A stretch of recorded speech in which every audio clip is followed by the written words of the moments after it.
Good evening বন্ধুরা, তোমরা সবাই কেমন আছো? আমিও ভালো আছি। আর আমি এখন রেডি হয়ে নিয়েছি, দেখো একটা শাড়ি পরে। আর এইটা সেই হলুদ শাড়িটা, এর আগের দিন তো সবুজ শাড়িটা পরেছিলাম। আর আজকে আমি একটু মাথায় ফুল লাগিয়েছি। তো আমাকে কেমন লাগছে অবশ্যই কমেন্ট করে জানিও, ঠিক আছে? আর এই যে বকুলমালা আমার সঙ্গেই আছে। তো এখন যাব ঠাকুর দেখতে। আমাদের পাশের গ্রামে অনেকগুলো ঠাকুর হয়, তো সেইখানেই যাব।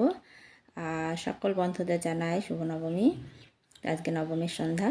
এখন বার হব, যাবে সব পাশের বাড়ির সবাই। তোমাদের দাদা ভাইয়ের সঙ্গে নাই, তোমাদের দাদা ভাই যাবে ওর বন্ধুদের সঙ্গে, আর আমি যাব আমার পাড়ার দিদি ভাইদের সঙ্গে।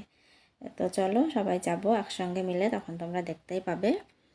আর এখন রেডি হয়ে নিয়েছি, এখন আমাদের টোটো আসেনি, টোটোয় করেই যাব।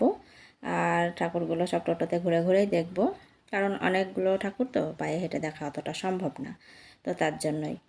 তো আমি এখন রেডি হয়ে নিয়েছি, চলো। আর দেখো বিছানার কি হাল, চারিদিকে সব জামা কাপড় ছড়ানো রয়েছে। এখন পূজা বার হবে, তারপর এগুলোকে সব গুছিয়ে রাখবো। তো চলো বাইরে যাই।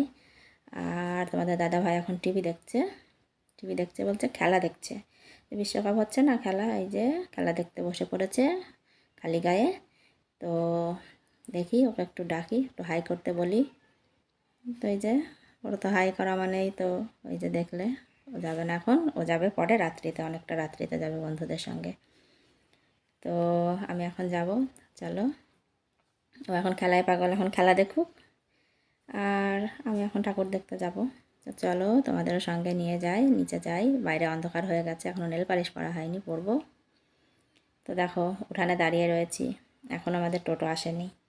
তো সবাই রেডি হয়ে বাইরে দাঁড়িয়ে আছে, আমিও বাড়ির ভিতরেই আছি, এখনও বাইরে বার হইনি। যখন বার হব টোটোতে যাব তখন তোমাদের সঙ্গে অবশ্যই শেয়ার করব। আর একটা ব্যাগ নিয়ে নিয়েছি, কারণ জলের বোতল আছে ওই জন্য। আর অন্ধকার দেখো, লাইট দিয়েছে যেহেতু রাস্তাতে পূজা বলে, চারিদিকেই লাইট আছে, তবুও অন্ধকার অন্ধকার লাগছে। তো চলো যাওয়া যাক। তো আমি এখন টোটোতে উঠে পড়েছি, চলো যাই। আর কতগুলো ঠাকুর আমি দেখলাম, তোমরা গুনবে, গুনে আমাকে অবশ্যই কমেন্টে জানাবে, ঠিক আছে?